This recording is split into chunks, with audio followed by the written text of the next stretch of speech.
Dans cette clinique de Tunis, Salma vient faire le suivi avec sa gynécologue après sa première interruption de grossesse.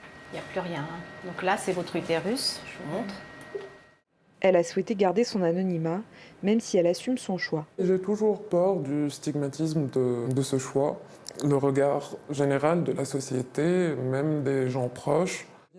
Une peur qui l'a fait opter pour des services payants dans le secteur privé, alors que l'IVG est gratuite dans le public. J'ai lu beaucoup d'expériences d'autres personnes. La majorité des Tunisiennes qui sont allées vers le public discutaient et parlaient de l'interaction avec le cadre médical qui n'était pas très professionnel, qu'il y avait des gens qui essayaient de changer leur avis, de mettre des délais interminables. Les IVG médicamenteuses sont autorisées jusqu'à 9 semaines de grossesse.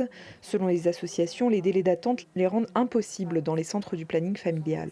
Les patientes doivent donc recourir à l'IVG chirurgical, service peu pratiqué dans le public faute de moyens et de personnel soignant.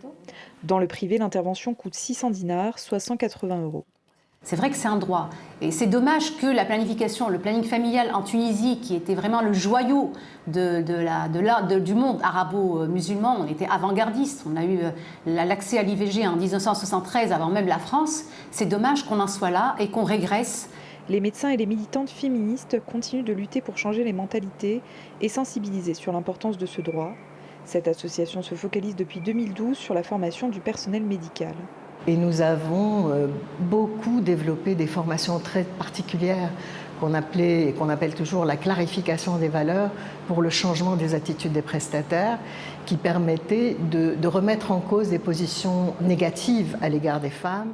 Le droit à l'avortement, vieux d'un demi-siècle, a survécu aux attaques des courants conservateurs, mais reste menacé.